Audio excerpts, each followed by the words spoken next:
Oke, selamat berjumpa kembali dalam perbincangan bersama teman-teman dari Magnet Solusi Integra MSI Consulting dan di program Solusi SDM ya. Saya Aldi Susanto, senang sekali bisa menyapa Anda kembali sahabat Mercury, sahabat YouTube. Kapanpun Anda menonton, jangan lupa ya like, comment, subscribe dan juga share video ini.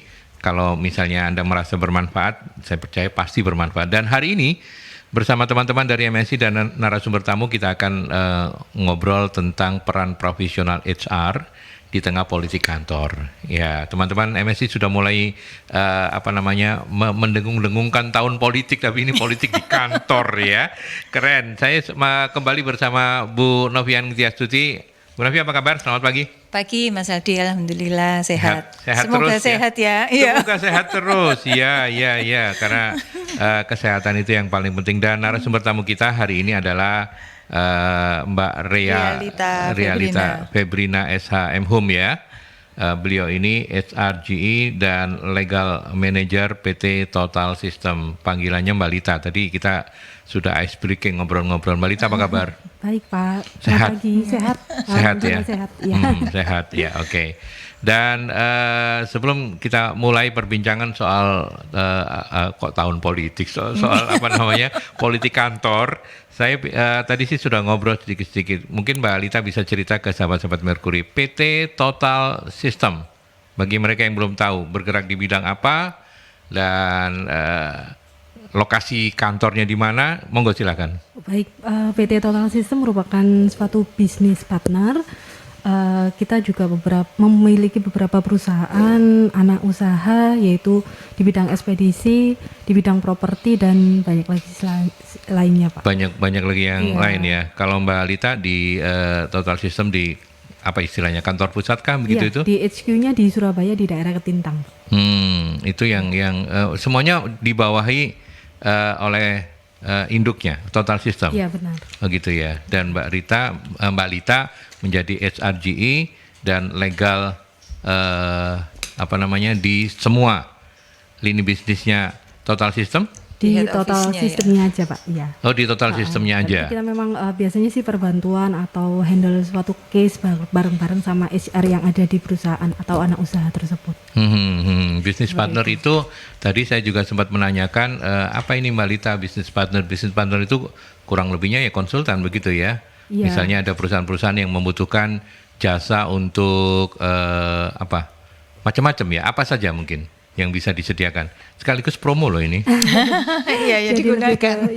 Lebih ke finance accounting, lalu HR juga ada, dan istilahnya semua lini ada Pak. Weh, Pak, makanya saya bilang tadi Palu Gada, apa lu butuh gua ada gitu ya. Ya, Palu Gada Simatupang ya, siang malam tunggu panggilan. Okay. Ya, jadi itu ya.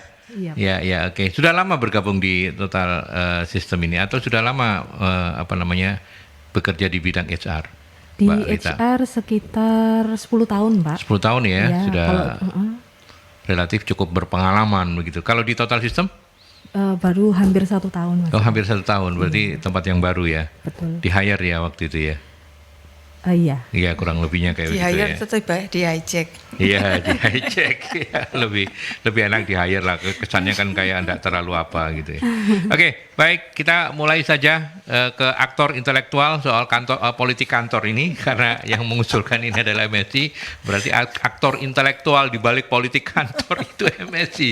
Enggak, tapi ini bercandaannya. Politik kantor. Iya. Ada ya ternyata ya politik kantor. Apa ini politik kantor ini, Mbak Novi? Iya, jadi kan gini, kalau kita masuk dunia kerja gitu, jangan dibayangkan bahwa kita hanya akan sibuk dengan pekerjaan saja gitu Mas, tetapi betul. Ada ambience sesuatu yang tidak terlihat ya, yang kemudian itu yang bisa sangat mempengaruhi kinerja kita gitu kan, bisa mempengaruhi kinerja kita.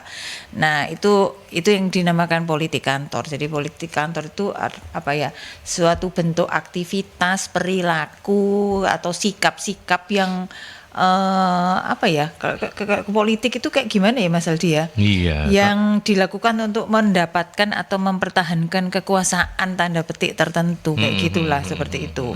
Jadi yang biasanya untuk kalau di pekerjaan berarti untuk meningkatkan status serta merealisasikan mungkin agenda pribadi si karyawan tersebut kayak gitulah.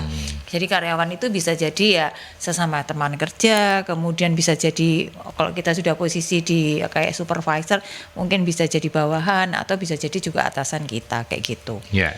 Seperti itulah yang kadang memang harus diwaspadai karena penelitian itu menunjukkan sebenarnya 56% politik kantor itu timbulnya dari gosip-gosip kayak gitu, gosip yang kemudian digoreng-goreng kayak gitu Mas Aldi. Minyak langka padahal ya, minyak goreng langka padahal goreng-goreng terus saya goreng-goreng pakai pasir. Iya, oke. Gitu. Artinya terutama untuk Anda yang kebetulan mampir di perbincangan ini dan baru fresh graduate mau cari kerja, jangan dibayangkan bahwa di kantor itu nggak ada loh ya sikut-sikutan atau apa. Artinya bahasanya sikut-sikutan lah ya. Betul. Ini lazim ya. Hampir di semua kantor ada. Hampir di semua kantor ada gitu Mas. Ya? Karena yang interaksi kan individu, terus di kantor itu kan juga karena bisnis gitu ya. Jadi orientasinya terhadap hasil gitu, output. Nah, terus juga karir kayak gitu kan, sehingga kemudian untuk mendapatkan hasil yang banyak, kemudian untuk mendapatkan karir yang bagus, yang nantinya berakibat terhadap power atau wewenang yang lebih besar seperti itu pasti diperebutkan kayak gitu Mas Aldi. Gitu. Dan itu yang kalau bagi yang baru mau kerja ya itu harus diwaspadai dan sebenarnya ada kayak gitu. Ya. Tapi topik kita pagi hari ini tidak ada kaitannya dengan total system loh ya, bukan berarti kemudian kita hadirkan total system Mbak Lita dengan anggapan bahwa politik kantor di total system luar biasa, bukan. Enggak. Ini kebetulan saja memang ini. Iya, jadi narasumbernya kita minta untuk ini loh berbagi bagaimana kalau misalnya ada politik kantor kita mengatasinya seperti apa, peran HR kayak gitu. Betul, apalagi kan tadi Mbak Lita sudah menyampaikan 10 tahun di dunia HR, berarti kan pengalamannya banyak. Karena politik kantor ini salah satu pekerjaan yang harus diselesaikan oleh HR juga begitu ya. Betul Mas. Ya. Gitu. Kalau dari sisi sudut pandang Mbak Lita sendiri politik kantor ini memang benar sebuah kelaziman, keniscayaan, nggak mungkin nggak, hampir di semua kantor ada. Iya, jadi politik kantor itu lebih ke cara bertindak ya, kita untuk menghadapi suatu situasi atau di lingkungan pekerjaan. Nah, biasanya kita kalau melihat politik sudah skeptis dulu ya Pak ya. Iya, ngerasa, aduh takut nih, males kayak gitu ya. Padahal kalau kita bicara, jangan dilihat politiknya, tapi secara Kamus Besar Bahasa Indonesia, politik itu memang lebih ke cara bertindak ya. Gimana cara kita bertindak. Nah, kalau cara kita bertindak berarti kan bisa dibagi menjadi dua ya, Bu, Pak. Ada yang positif sama negatif. Kalau yang negatif itu biasanya ada nih sikut-sikutan kayak tadi ya. Terus sama kita itu, aduh gimana caranya biar kontraknya dia nggak diperpanjang. Iya. Aduh dia itu ngerugiin aku banget wah posisi itu pasti akan membahayakan posisi aku nih. Wah ini nggak boleh nih orang itu ada di sini. Kayak gitu-gitu itu kan negatif ya. Tapi kita juga bisa melihat semua itu di ranah yang positif. Kalau saya sih lebih seneng gini Pak, menyebut itu bukan politik ya, tapi sinergi. Sinergi ya. Gitu, ya. Jadi kita gimana caranya itu untuk menghasilkan atau berkomunikasi antar divisi sehingga meningkatkan produktivitas. Iya. Kalau judulnya itu adalah politik kantor, ini kan untuk menggugah curiosity orang supaya kalau misalnya sinergi biasa sinergi, tapi menurut saya ini karena politik kantor dulu ono politik kan kantor gitu kan ya. Iya. Nah kalau misalnya Pak Surya Paloh terus gandeng Puan Maharani itu politik apa? Politik beneran ya itu ya. Mas Luki yang bisa dijawab. Politik beneran ya, saya nggak bisa ya komen. Bu Novi nggak bisa. Oke, kita ke penelpon. Selamat pagi Merkuri.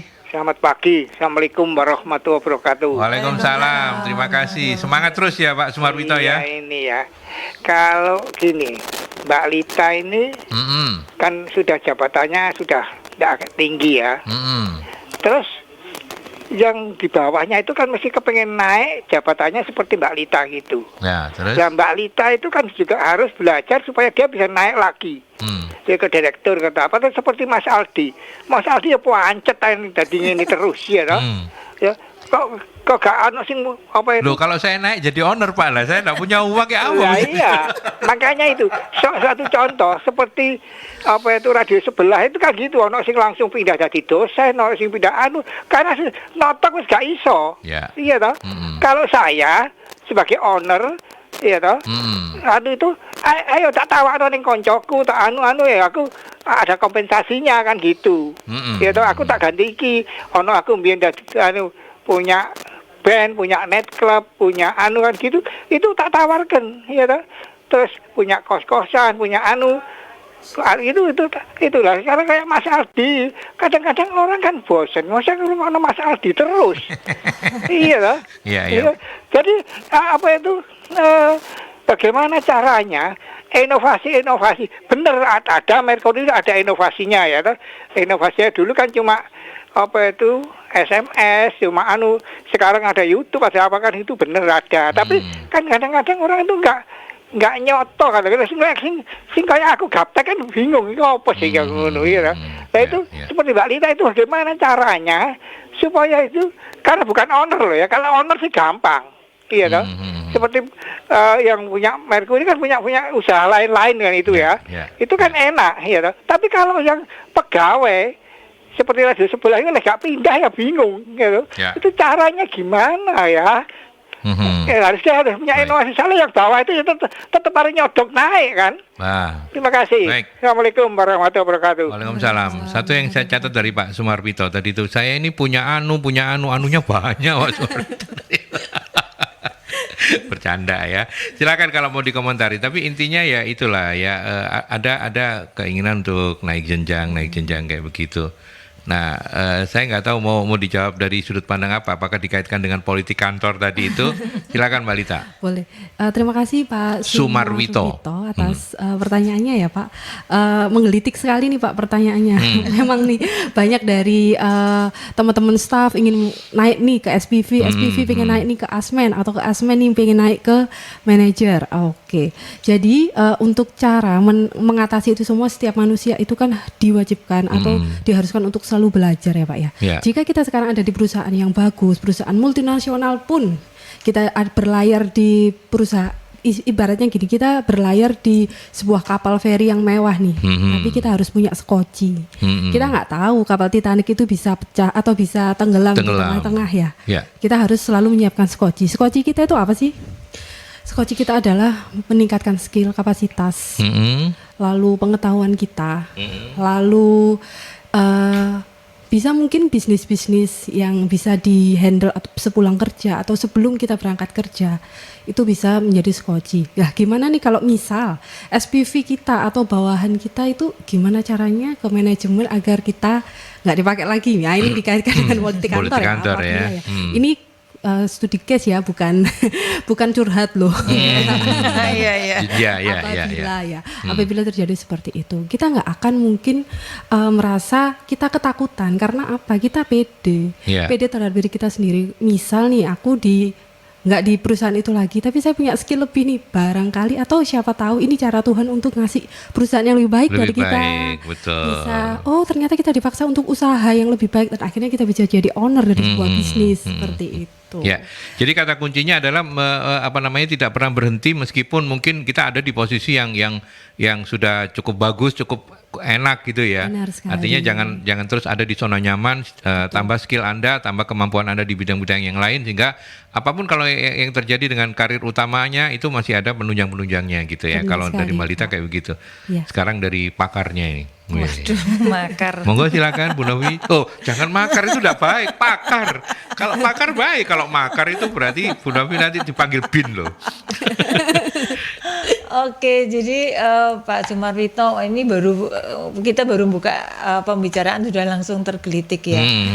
Oke, jadi bagaimana sih kalau supaya kita tidak jadi korban? Mungkin saya menangkapnya gitu ya, supaya nggak jadi korban. Nah, nggak jadi korban ini nanti sebenarnya kita mau bahasnya di terakhir kan? Iya. Gitu. Jadi intinya sudah disebutkan tadi ya, lengkapi kompetensi kita gitu ya, supaya kemudian kita tuh tidak tersaingi gitu ya. Jadi orang percaya kepada kita karena memang proven gitu. Jadi benar-benar kita diandalkan dan orang tahu kemampuan kita kayak gitulah. Intinya seperti itu. Terus ya melengkapi kemampuan tadi itu. Terus kemudian yang lainnya adalah bagaimana kita ini satu yang penting itu sistem yang ada di perusahaan gitu yang memastikan bahwa apa yang kita lakukan itu tercatat atau terdokumentasi. Jadi ada form-form yang kertas kerja yang kemudian bisa dari situ terekam bahwa itu adalah hasil pekerjaan kita gitu supaya tidak kena sapot dan sebagainya lah yang kayak gitu-gitu lah Mas Aldi. Terus yang lain adalah ya budaya kerja gitu. Yang penting itu tadi itu dari masing-masing pribadi itu orientasi karirnya harus jelas menurut saya karena seringkali penyebabnya itu tadi jadi sebenarnya saya kaitkan dengan penyebabnya orang melakukan itu karena kadang mereka ini tidak tahu bahwa berkarir itu bukan sekedar kita ini kayak rebutan kursi gitu ya atau kita rebutan rezeki saja gitu ya tetapi ketika kita berkarir sebenarnya bukan posisi atau jabatannya saja yang penting tetapi reputasi diri kita gitu karena ketika reputasi diri kita baik cara kita berpikir benar cara kita mengembangkan orang benar orang itu bukan hanya yang ada di perusahaan tetapi orang dimanapun yang kenal kita itu akan tahu kita seperti apa gitu dan itu yang sebenarnya membuat posisi kita itu tidak tergoyahkan gitu kan seperti itu jadi tak tergantikan tak lekang oleh waktu ya Bu. betul di hatimu ya Bu Novi ya di hatinya siapapun jadi kurang lebih seperti itu Pak Sumarwito gitu. Jadi yang penting itu karena ketika kita berkarir itu tadi bukan sekedar bahwa dapat pujian atau dapat kepercayaan dari bos. Nah iya memang itu salah satu cara bahwa kita dianggap kompeten. Tetapi kalau dengan cara yang tidak baik dan itu merugikan orang lain gitu. Orang yang lain ini kan juga bernyawa gitu ya. Karena bernyawa pasti ada hukum alam yang bekerja gitu. Nah mungkin kita saat itu baik tetapi enggak tahu 10 tahun 15 tahun yang akan datang belum tentu posisinya sama kan bisa jadi kebalik kayak gitu. Betul. Intinya gitu ya Bapak. Ya, jadi tambahan dari Bu Novi adalah membangun reputasi ya. Betul. Karena perusahaan dan karyawan itu punya hak dan kewajiban yang sama ya. Betul. Kalau perusahaan jalan lebih cepat kita lambat ya kita yang ditinggalin. Tetapi kalau perusahaannya jalan di tempat sementara kita jalan lebih cepat ya boleh kita meninggalkan perusahaan untuk cari perusahaan yang lebih baik ya. Betul. Yang penting itu, terima kasih Pak Sumarwito sudah menghangatkan pagi hari ini. Kita ke iklan dulu. Ya, kita masih memperbincangkan tentang politik kantor yang tadi sempat ada satu kata yang saya garis bawah betul dari Bu Novi ya, yang suka digoreng-goreng gitu. Ternyata kenapa kata ini muncul karena beliau kalau goreng bisa, kalau yang lain nggak tahu. Oke, kita lanjut kembali. Dan apa sih penyebab dari munculnya politik kantor, Bu Novi? Apakah karena memang inilah ya manusiawi lah ya, semua orang pasti punya rasa iri, rasa dengki, rasa cor-coran. Apa memang semua itu ya? Kekuasaan itu menggiurkan Mas. Kekuasaan menggiurkan.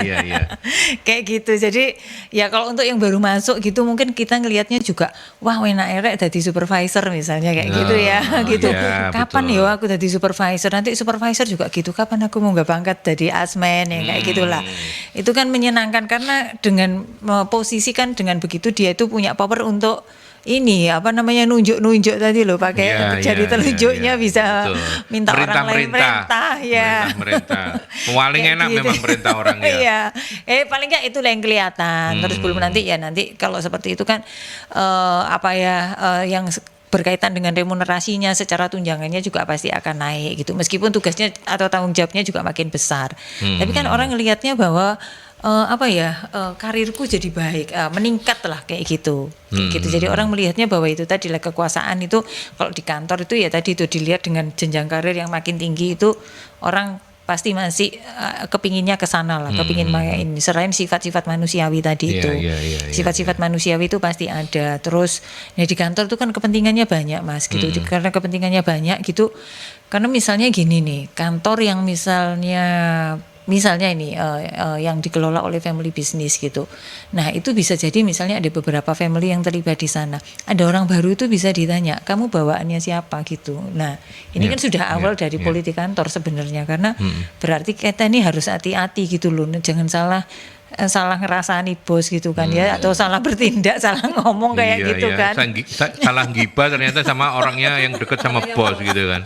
Kayak gitu kan. Jadi harus tahu seperti itu gitu. Nah, terus yang lainnya itu ya tadi tuh orientasi karir yang mungkin tidak benar gitu. Karena kalau kita berkarir itu sebenarnya kita ini membangun kapasitas diri kita, bukan hanya nama baik jabatan yang tinggi atau achievement yang kita dapatkan di perusahaan. Karena model-model tadi itu loh, office politik itu munculnya itu dari beberapa orang yang punya tadi tujuan-tujuan atau kepentingan-kepentingan tertentu yang kadang tersembunyi gitu. Tersembunyi, dan orang-orang seperti itu nggak selalu ada di setiap perusahaan. Dan gitu ya. Tampilannya itu bisa macam-macam loh Mas Aldi. Tampilannya itu bisa dari yang mungkin ada yang terang-terangan menghasut. Nah kayak gitu kan kita bisa kelihatan gitu ya. Ngomongnya tuh negatif aja gitu ada gitu. Tapi ada orang suka nyanjung-nyanjung kayak gitu. Nah padahal di belakangnya ngomongnya beda lagi gitu. Terus suka ngerayu-ngerayu. Ada yang sangat persuasif, kalau punya sesuatu dia tuh mau caranya meyakinkan kayak gitu tuh sampai kemudian orang jadi percaya. Ada yang seperti itu. Ada yang bigos tuh ya yang ember kayak gitu loh Mas. Yang ini ada yang nggak tahu, mungkin ember yang suka membocorkan rahasia. Jadi apapun informasi yang sampai ke kita itu dijamin akan sampai juga ke orang lain. Gitu ya. Jadi pun berbicara. Dinding pun berbicara. Jadi corong dia, bukan jadi yang bisa menahan rahasia gitu. Iya, modelnya macam-macam kayak gitu. Jadi penyebabnya itu tadi, dan akhirnya manifestasinya itu bentuknya kayak macam-macam tadi itu. Oke, sekarang saya ke praktisinya. Kalau praktisi dalam pengertian HR di kantor. Mbak Lita, apa yang kemudian seringkali muncul sebagai konflik of interest? Jadi pemicunya apa? Tadi Bu Novi sudah sempat menyampaikan beberapa. Tapi benarkah itu yang kemudian? Atau mungkin ada hal-hal lain yang belum disampaikan oleh Bu Novi yang menjadi pemicu dari konflik of interest munculnya politik kantor ini? Oke, yang disampaikan Bu Novi itu benar, juga ada. Cuman saya mau melihat itu dari sisi yang lain juga. Mungkin karena ada perbedaan antara karakteristik orang kayak gitu. Mungkin ya ada orang yang melankolis. Memang dari sononya irian ya ada loh ya. Ada ya, psikologis kan memang ada. Bukan iri, kalau iri bukan ya Bu. Bukan iri ya. Bukan, melankolis karakter. Lebih ke karakter. Lebih ke karakter. Itu mungkin dibangun dari lingkungan, dari lingkungan, dari keluarga itu bisa. Tapi ini lebih saya melihat ini dari berbagai 4 karakter ya biasanya. Ini memang pembelajaran ini sudah sangat umum ya untuk di kalangan Bapak Ibu psikolog atau yang HR yang lain. Berhubung saya dari hukum jadi nggak terlalu dalam ya. Mungkin kita bisa melihat dari orang Korealis kan memimpin ya, badannya kuat, suka mengatur. Punya anak buah nih melankolis, pada waktu audit gopo-goponya panik-paniknya ya, gopo-goponya. Ya gopo-gopo enggak apa-apa. Panik attack. Anak buahnya melankolis, buruan. Padahal orang melankolis adalah orang yang nggak teliti. Bisa. Orang yang perasa, teliti, semuanya harus Lupa ini belum selesai, ini kan harus perfeksionis, harus gini. Sudah buruan. Nanti auditornya keburu keburu nggak percaya sama itu kita evidence kita seperti itu. Gitu bisa menimbulkan ternyata atasanku ini bisanya nyuruh aja kayak gitu. Ternyata atasanku nyuruh aja, terus atasan mikir aduh anak itu lemot banget sih kayak gitu. Jadi nggak ketemu kayak gitu loh. Jadi peran HR di sini, kita sebagai HR harus kadang-kadang ngerti ini. Kebutuhan di sebuah divisi. Anak itu pemimpinnya modelnya A. Yang dipimpin modelnya B. Kita harus mensiasati seperti apa nih kayak gitu. Kita siasati one on one meeting. Kamu kayaknya harus one on one meeting deh. Kalau harus ngelurusin apa nih yang ada di benakku dan apa yang di benaknya. Jadi biar nggak terjadi clash. Itu salah satu mungkin ada di salah satu ya faktor selain yang tadi masalah gosip dan lain-lain. Seperti itu. Mungkin yang kedua mungkin juga bisa karena tujuannya beda, tujuannya sama, tapi Caranya beda. yang beda. Kayak gitu. Mau ke mana belok-belok dulu, yang satu tinggal lurus, itu kan mengakibatkan suatu ketidaksinkronan di awal mulanya. Padahal tujuannya sama nih, tujuannya lolos untuk sertifikasi A gitu. Tapi yang A masih muter aja nyari data, yang B ayo kita seharusnya langsung praktek aja kayak gitu. Jadi itu kan akhirnya menimbulkan gesekan-gesekan lah. Gesekan itulah yang mudah untuk dipicu. Pemantik seperti itu. Iya. Jadi makin lengkap ya. Kalau Bu Novi tadi mengiyakan apa yang sebagai awam saya menggarisbawahi soal rasa iri, dengki dan segala macamnya itu memang iya gitu. Dan Mbak Lita menambahkan bahwa ada karakter-karakter orang yang mesti dipahami kalau kita ada di HR ya, karena itu juga bisa membuat nggak ketemunya itu ya, nggak ketemunya dua karakter kepribadian berbeda itu gitu. Oke, saya sebelum kita ke iklan mungkin masih ada waktu untuk bisa mendengarkan curhatan singkatnya Pak Hamid yang ingin ditanyakan melalui teman-teman di Posko. Pak Hamid, orang yang cari muka tapi kerjanya nol. Nah, bagaimana menghadapi orang seperti ini? Wes, santet aja. Just pelenge. Iya, silakan. Tapi kata yang sekarang rame-rame santet nggak ada kok ya. Oh iya, nggak ada. Kan dukun-dukun tuh nggak ada yang sakti katanya begitu. Silakan Pak Hamid, terima kasih ya. Mungkin bisa akan mendapatkan insight nanti dari Bu Novi dan Mbak Lita. Iya, kalau sebenarnya kan sudah jelas Pak, itu tadi hasil kerjanya nol gitu kan. Ya. Nah ketika hasil kerjanya nol itu kalau misalnya sebagai atasan, ya kita mesti ngelihat tahu apa yang sudah dia hasilkan seperti itu. Kalau nggak ada hasilnya terus kemudian hanya bicara-bicara aja, nah ya seperti itu. Atasan juga harus benar-benar objektif, terus benar-benar ngelihat bahwa pekerjaan masing-masing orang di dalam timnya seperti apa, bukan hanya mendengarkan suara gitu ya, maksudnya mendengarkan bisikan gitu kan. Seringkali kan kalau jadi atasan nih gitu tidak melihat apa yang dikerjakan, tetapi itu tadi loh dengar pembisik-pembisiknya kayak gitu. Oh itu begini, nah itu hati-hati. Kalau pembisiknya enggak benar kan bisa jadi itu jadi tadi salah, gitu, masukannya jadi meleset salah, gitu. betul kan kayak gitu. Jadi kalau tadi hasil kerjanya nol, sebenarnya itu paling gampang pembuktiannya bahwa ya apapun yang dia katakan cari muka tadi sebenarnya enggak ini, dan teman-temannya yang lain yang kalau melihat seperti itu pasti juga merasa gerah lah dengan ada orang seperti itu gitu. Nah dari yang lainnya pun sebenarnya kalau ada apakah seperti itu ya coba sih kalau pas lagi meeting gitu coba tunjukkan gitu apa yang sudah dia kerjakan. Nah, kalau cari muka kan mungkin hanya bisa bicara aja kan. Tetapi bukti apa yang sudah dia lakukan itu yang kan harus ada buktinya gitu. Carilah suasana atau meeting atau kesempatan di mana kita bisa menunjukkan bahwa yang si cari muka ini tadi nggak ada apa-apanya kayak gitu sih kalau menurut saya. Iya. Nah sekarang lagi-lagi ke profesionalnya gitu ya. Profesional dalam artian yang ada di prakteknya. Kalau Bu Novi kan sebagai konsultan gitu ya, yang selalu melihat sesuatu itu dari nilai-nilai baik, karena beliau ini memang orang yang sangat baik, luar biasa. Hatinya baik, semuanya baik begitu ya. Amin. Nah, ya kan? Nah sekarang Mbak Lita, kalau misalnya curhatan Pak Hamid ini menyangkut anak buahmu gitu misalnya, anak buahnya Pak Jenengan gitu. Sebagai HR apa yang Anda ini sudah HR mungkin juga sudah punya gambaran, wah orang ini ngomongnya akeh tapi kompetensinya nol.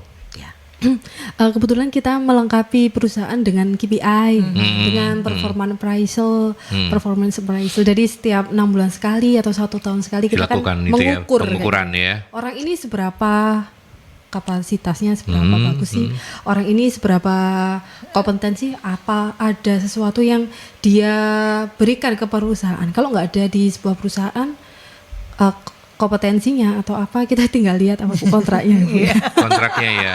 Jadi kalau nggak bisa dibina ya dibina, sakan gitu ya. Kita bisa kasih itu dulu lah, kayak teguran, pembinaan terus pembinaan, coaching ya Bu ya, coaching, mentoring. Kalau itu nggak bisa ya terpaksa. Kalau orang ngomong aja nggak pernah kerja, otomatis kan PA-nya juga kurang. PA itu performance appraisal. Ya, KPI-nya Key Performance Indicator-nya kan juga pasti kurang lah. Disitulah kita bisa deketin anak ini. Kenapa kamu kok kayak gini? gitu loh. Apa istilahnya skill apa nih yang kamu belum perlu yang kamu butuhkan tapi masih belum disupport sama perusahaan yang bisa menaikkan kapasitasmu apa gitu. Oh ternyata skill ABC. Skill ABC atau memang kita sudah kasih skill ABC dia nggak bisa ya gimana lagi? Iya. KPI pertama kita harus kasih teguran lagi dan ya terakhir negosiasi. Negosiasi. Biasanya untuk durasi berapa lama? Kalau sepanjang pengalamannya Mbak Lita selama ini? Oke. Kalau pengalaman jarang sih Pak kalau untuk waktu yang dekat. Kita kalau memang sudah negosiasi di angka atau apa itu menyangkut sebuah yang kriminal. Tapi kalau untuk seperti itu kita orang-orang yang banyak bicara itu loh. Tinggal kita dudukin, kamu bisa kerja apa? Kayak gitu udah dia pasti sudah bingung, sudah harus mikir kayak gitu loh. Pasti dia mikir kamu kerja apa? Matanya langsung keliling-keliling. Bingung. Kalau ke kiri bohong, kalau ke kanan dileng-eleng terus sama Nila itu. Cuman dia belum bisa menjawab kalau misalnya mohon maaf ya, kalau Juleng gimana? Belum bisa menjawab ya. Oh gitu ya. Jadi memang tapi intinya adalah kita harus tetap HR harus tetap melakukan pembinaan ya. Betul. Siapa tahu mungkin ada hal-hal di luar urusan kantor yang mempengaruhi ini kinerjanya begitu ya. Dan juga memang harus kita penting sih ngelengkapi suatu perusahaan itu dengan kayak itu tadi performance appraisal, KPI, mentoring, coaching, SP. Kalau perlu SP ya karena dia udah di line nggak achieve targetnya, kalau kayak gitu ya sudahlah. Ya sudah, mau gimana lagi gitu ya. Itu Pak Hamid ya, terima kasih banyak sudah berkenan mampir di perbincangan ini. Kita ke iklan kembali, kita break dulu ya. Oke, kita lanjutkan kembali. Terima kasih sahabat-sahabat Merkuri. Tadi Pak Hamid sudah diberikan komentar ya. Saya ke Bu Vita. Selamat pagi Bu Vita. Bagaimana mengatasi karyawan yang sukanya saling lempar tanggung jawab? Saya ke Mbak Lita dulu deh. Oke, bisa dikembalikan ke job desk ya? Bisa dikembalikan ke job desk ya. Ke job desk, memang kalau misal job desknya A ya sudah dikerjakan. Tapi gini, kita jadi orang memang tidak harus saklek ke job desk atau normatif ya. Kita memang harus mengambil sisi positif. Misal dikasih tanggung jawab, kita ambil positifnya, berarti kita harus belajar hal baru. Nah, hal baru itu yang akan membuka kesempatan kita bertemu dengan orang-orang baru. Nah, orang-orang baru ini akan membuka kesempatan kita kepada karir yang baru, ya. Kesempatan yang baru dan lain-lain. Jadi misal lempar tanggung jawab, memang kalau itu kita lagi senggang nih, nggak apa-apa kita kerjakan. Tapi kalau memang nggak senggang ya sudah, kita bicara ke atasan. Kalau itu memang levelnya di satu departemen ya, bilang ke atasan, Pak itu harusnya tanggung jawabnya dia. Itu kalau sudah mentok. Tapi kalau antar departemen berarti kita harus ngomong ke atasan kita agar atasannya kita itu bicara ke atasan departemen tersebut. Gitu ya. Jadi balik ke laptopnya aja deh ya. Di laptop diatur seperti apa begitu. Cuman sisi positifnya kalau misalnya memang waktunya nggak terlalu repot, senggang, kerjakan saja. Ini kan menambah pengetahuan, bahkan mungkin juga menambah portofolionya di perusahaan sekali. Itu gitu ya. Biasanya kalau kita interview tuh kamu skillnya apa? Misalnya kalau HR ya, saya rekrutmen, udah rekrutmen aja. Gitu. Kita bakalan kok cuma bisa rekrutmen aja. Padahal kan kalau misal dia mau membantu divisi lain, HSE mungkin, divisi penggajian, payroll mungkin. Oh saya bisa semua, general HRD saya bisa. General HRD, apalagi bisa goreng misalnya gitu loh, misalnya. Goreng gosip. Wajar tuh Bu Novi ketawanya. Misalnya loh. Menyinggung saya. Loh, kan ada apa? Memuji-muji saya. Lah ya luar biasa, goreng aja itu enak loh. Kayak main bola gitu, waduh. Ya. Jadi kayak begitu. Sekarang gilirannya Bu Novi. Tunjukkan keahliannya Bu Novi. Oke Pak, kalau orang lempar tanggung jawab, yang paling gampang ya dilempar balik ya. Kan gini, tadi sudah disinggung tentang job desk gitu ya. Ketika kita mengerjakan sebuah pekerjaan kan ketahuan nih outputnya itu apa. Jadi aktivitas yang kita lakukan itu kan pasti ada outputnya gitu ya. Nah kalau tadi itu job desknya kita apa, outputnya itu apa lagi yang berbeda yang pekerjaan yang dilempar tanggung jawab kan, ya enggak apa-apa kalau saya ya sambil kita bisa show off ke atasan kita bahwa Pak ini saya ngerjain ini gitu kan, kayak gitu kan. Jadi kan sebenarnya jadi kalau sudah seperti itu ya tadi tuh kalau sudah ada yang lempar tanggung jawab, jangan kemudian kita ini dengan lugunya, dengan lugunya juga kemudian yang dikerjakan tadi kita kasih ke dia gitu kan, nanti akhirnya dia yang memetik hasilnya gitu ya. Kalau seperti itu ya nggak apa-apa, kasih aja dia bocoran sedikit, yang lainnya kita yang lapor. Gitu ya. Semoga ini tadi jawaban yang agak ringan ini melegakan, nggak terlalu bikin sepaneng. Iya betul karena memang yang diharapkan pasti itu jawabannya begitu kan. Iya. Oke. Kemudian ada Medi, Bu Medi atau Mas Medi, saya nggak tahu nama Medi bisa banyak hal ya. Tapi pertanyaannya, apa yang bisa dilakukan pekerja agar politik kantor tidak besar gesekannya? Justru kreativitasnya yang bisa lebih meningkat. Oh ini ketika bicara soal plus minusnya politik kantor ya. Tadi Mbak Lita sudah menyampaikan itu, tapi kemudian kalau misalnya dalam kasus seperti ini ada sahabat Merkuri yang ingin menanyakan apa yang bisa dilakukan oleh pekerja agar politik kantor tidak besar gesekannya. Tapi mungkin bukan cuma pekerjanya, ya mungkin HR-nya yang kemudian bisa melakukan kontrol ya, atau seperti apa Mbak Lita? Kalau kita sebagai seorang pekerja ya, kita harus memperluas networking. Jadi gini, perbanyak bank account positif ke departemen lain. Jadi misal gini ya, kita sebagai misal nih kita accounting, bisa Excel lah, pasti mahir. Lihat nih orang logistik itu pokoknya ada selisih terus waktu ada Vivo berarti kan kemampuan untuk Excel atau kemampuan untuk menghitung kurang. Sini aku ajarin nih. Nah, berarti kan sudah kita memberikan positif ya, account positif ke orang logistik. Sini aku ajarin. Terus di R&D itu bisa nih kerjasama sama orang marketing, ini loh yang dikepinginin sama customer yang baru itu kayak gini, rasa yang kayak gini, memberikan suatu kontribusi sehingga apabila setiap divisi atau kita memberikan positif ya, energi positif, memberikan kontribusi yang positif itu akan kembali ke kita lagi gitu loh. Kalau misal kami memberi buku yang kami baca ya di Rhonda Brain untuk The Secret ya. Kita itu memancarkan energi ya.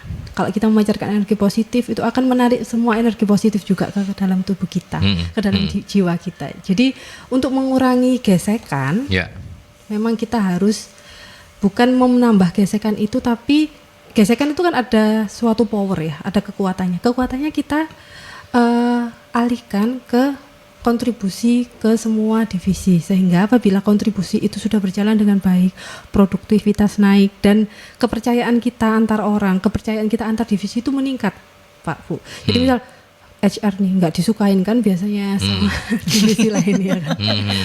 HR itu bisanya ngatur-ngatur doang. Tapi kalau kita cerewet lagi. Untung baik, untung cantik ya, enggak.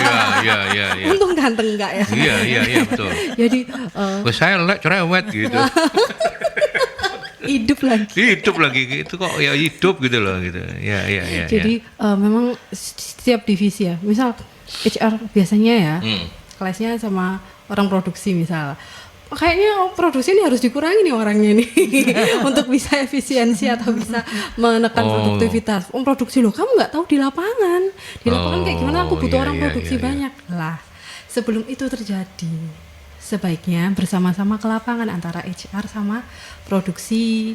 Kita ke lapangan, oh memang ternyata untuk posisi ini, untuk istilahnya kalau di manufacture itu mungkin untuk packing itu harusnya butuhnya orang sekian. Jadi biar sama-sama tahu. Oh iya, ya aku ngertiin kamu kok.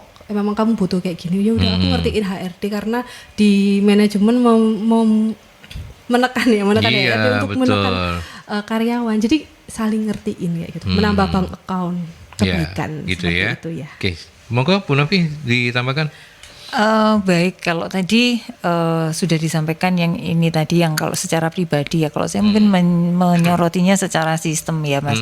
Kembali tadi juga kepada jawaban pertama tadi bahwa bukan satu-satunya, cara yang paling ampuh untuk menunjukkan dan supaya kita tidak termakan oleh office politik adalah yaitu tadi kita harus punya kompetensi yang proven kayak gitu kan, sehingga kemudian orang ini jadi akan percaya kepada kita, hormat kepada kita, dan tahu bahwa tidak semua orang bisa melakukan seperti itu. Nah, berarti yang dibangun itu adalah kalau kita sebagai HR, kita harus membangun sistem kompetensinya. Jadi kompetensi model yang ada di perusahaan. Artinya apa? Dengan begitu kita ini menyiapkan orang-orang supaya dia ini mempunyai kualifikasi sesuai dengan kompetensi yang diharapkan, sesuai yang ada di perusahaan. Sehingga kalau semua orang kompeten, kan kadang seringkali itu toh yang tanda tak mampu gitu loh Mas.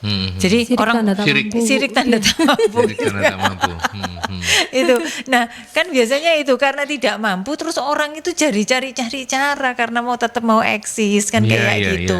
Nah, kalau dengan tadi itu ada sistem kompetensi atau model kompetensinya dan dipastikan bahwa setiap orang itu di sana itu kompeten dan kompeten di masing-masing bidangnya, saya yakin tadi itu gesekannya itu pasti berkurang Mas, kayak gitu loh. Jadi iri-irian, siri-sirian itu tuh jadi lebih tidak terjadi kayak gitu, lebih minim kayak gitu. Nah, terus ya itu tadi kalau sudah sistem kompetensinya, terus yang lainnya adalah sistem tadi itu penilaiannya gitu kan, dari masing-masing pekerjaan itu kan nanti pasti akan ada KPI yang akan dinilai secara periodik, mau semesteran, mau tahunan gitu, bahkan mungkin ada beberapa yang melakukannya 3 bulanan seperti itu. Nah, ada sistem evaluasinya sehingga dengan demikian sebenarnya kelihatan sebuah hasil kerja ini yang harusnya menghasilkan siapa gitu. Karena kelihatan siapa yang menghasilkan, maka akan tidak mudah tadi itu kalau misalnya sabot-sabotan kayak gitulah, terus ngaku-ngaku punya siapa, terus lempar tanggung jawab. Nggak mungkin kalau orang sudah punya job desk, terus kemudian dia jelas KPI-nya apa dan dia tahu bahwa itu akan dinilai oleh perusahaan, nggak mungkin dia akan lemparkan itu ke orang lain, karena akhirnya menjadi yang dinilai dari dia kan jadi 0 gitu loh kan Mas, betul. Berkurang gitu. Kan ini akan menjadi yang akan menjadi penilaian bagi yang lainnya, seperti itu. Jadi sistemnya yang harus dibangun, sistem tadi itu pengembangan model kompetensinya, pengembangan kompetensinya, terus kemudian juga budaya kerjanya, KPI-nya gitu. Ya itu tadi budaya kerjanya itu yang juga harus mungkin HR perlu lebih gitu ya, menangkap kira-kira budaya kerja apa sih yang harus dibangun yang ada di sini gitu. Karena seringkali kalau kita budaya-budaya misalnya kayak competitiveness kayak gitulah. Nah, itu yang kadang membuat orang jadi benar-benar kompetitif dan menafsirkannya secara negatif misalnya seperti itu. Atau kita mau maksudnya budaya kerja yang mau dibangun itu juga benar-benar harus disesuaikan sesuai dengan kondisi yang ada di masing-masing perusahaan kayak gitu. Jadi budaya itu kan yang akan menjadi acuan orang untuk berperilaku, sehingga kalau ada perilaku yang tidak sesuai itu, ya itu berarti kan orang yang tidak jalan sesuai dengan budaya yang ada kayak gitu. Oke. Baik, ini yang terakhir karena waktu ya. Ada Bu Ira. Selamat pagi Bu Ira, terima kasih. Bagaimana kalau yang terlibat gosip negatif atau politik kantor justru si bos? Kalau yang ini apakah tidak perlu pembinaan? Apa kira-kira berani membina? Ini artinya mungkin yang selama ini kita kenal sebagai manajemen konflik ya. Ya, tapi itu kan politik kantor juga. Tapi silakan. Pernahkah mengalami seperti itu, bosnya memang yang terlibat seperti itu? Oke, ini pertanyaan terakhir tapi yang paling berat ya. Iya, rasanya bos soalnya. Ya. Ini bukan curhat ya. Jadi ini saya belajar dari berbagai cerita teman-teman yang kami sesama HR kan biasanya saling sharing gitu ya. Iya benar. Jadi mungkin bos itu belum terlalu mendalam ya, mengerti bahwasanya politik kantor yang negatif. Ya, kita tadi kan sudah membagi dua ya, negatif sama positif ya.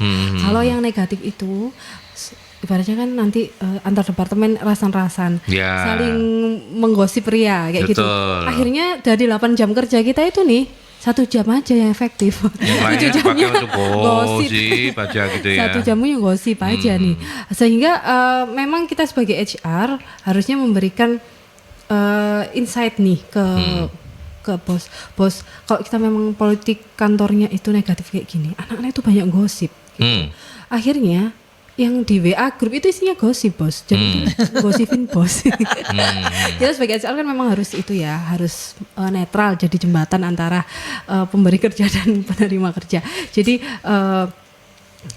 ketika di 8 jam itu hanya 1 jam yang efektif, beliau akan mikir, oh iya, berarti aku harus memberikan efek positif nih. Aku harus memberikan contoh, menjadi figur yang baik kepada anak-anak buahku. Nah kalau memang 8 jam, 7 jam buat gosip, 1 jam buat kerja, kan lama-kelamaan produktivitas akan turun, dan sehingga semua kinerja perusahaan kan pasti tidak mencapai target. betul, gitu ya. tidak mencapai target. Yang rugi ya bosnya sendiri. Itu sendiri. Gitu ya. Makanya kita sebagai HR harus smart juga, harus ngasih pendapat. Walaupun kita biasanya dari awal-awal ditolak, apa sih kamu, itu bukan urusan kamu.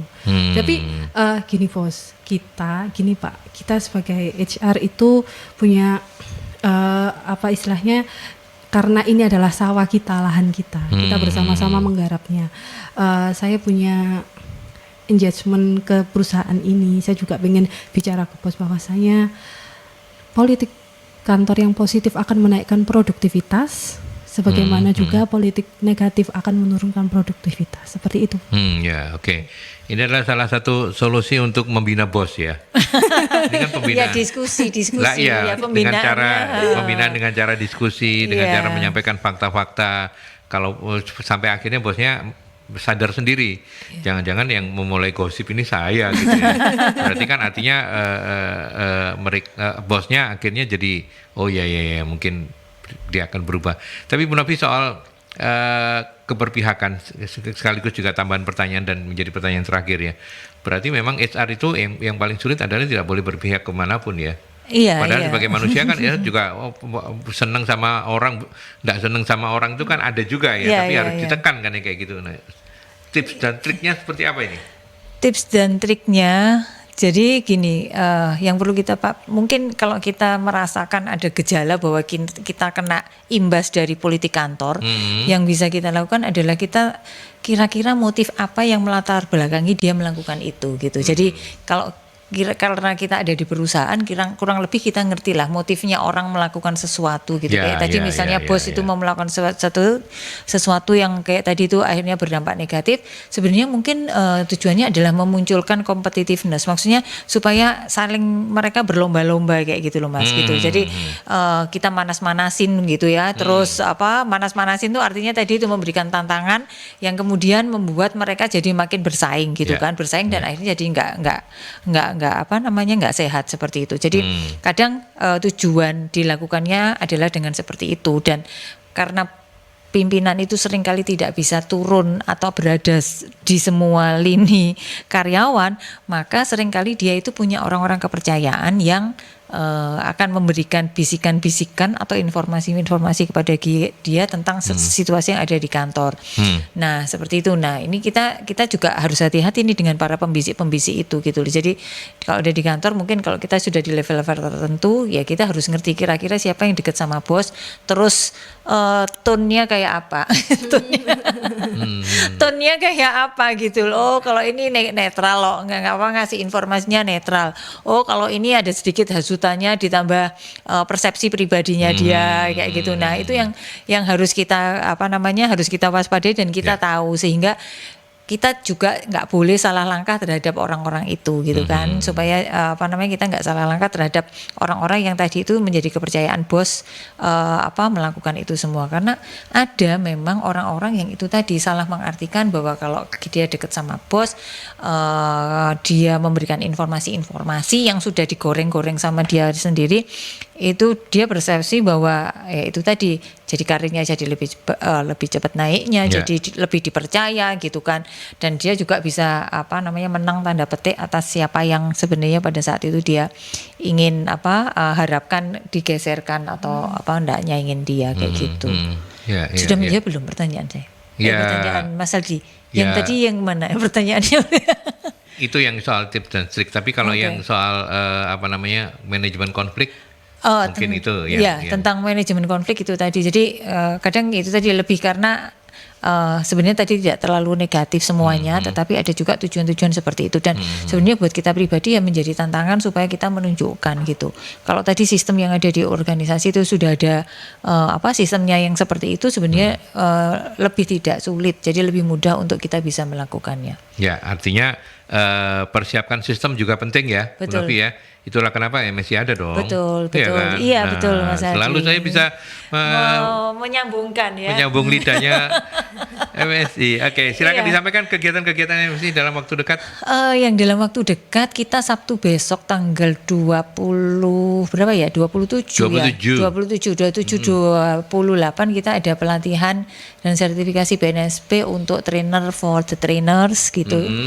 Training for the trainers. Terus kemudian di bulan September itu kita juga ada workshop KM masterclass. KM itu knowledge management masterclass yang itu di sekitar tanggal 20 September. Terus ada juga pelatihan MSDM seperti biasa, pelatihan dan sertifikasi MSDM kehumasan juga yang akan jalan di bulan September. Kita tiap bulan selalu ada jalan batch-batch yang baru, Mas Aldi. Kayak gitu. Dan kita lagi punya program di bulan Agustus, program proklamasi, yaitu diskon 17% untuk setiap jasa tes psikologi, kemudian dan rekrutmen. Seperti itu. Ya, nomor saktinya masih sama ya. Nomor saktinya masih sama 0811 340 5557. Baik, nomor itu yang bisa Anda hubungi nomor itu saja, Anda akan mendapatkan pencerahan yang luar biasa. Ya, atau bisa juga ke website kita msi-indonesia.com. Jadi semua informasi ada di sana. Ada di sana ya, Ya. dan Anda bisa mendapatkan apapun informasinya. msi-indonesia.com. ya. Oke, baik. Terima kasih sekali lagi untuk Mbak Realita Febrina SIM Hum. Terima kasih, Mbak Lita, Pak. thank you ya. Sehat-sehat terima terus kasih, ya. Sehat selalu. Oke, mudah-mudahan nanti kapan-kapan kita bisa ngobrol lagi dalam Amin, forum oke. ini ya. Bu Novi juga, thank you. Terima kasih Mas Hadi. Tetap sehat loh ya. Sehat terus, betul. Amin. Baik, saya juga berdoa untuk kesehatan kita semua. Dan sahabat Merkuri, sehat-sehat juga untuk Anda. Saya Aldi pamit sampai di sini. Kita ketemu lagi dalam perbincangan dengan topik yang berbeda minggu depan.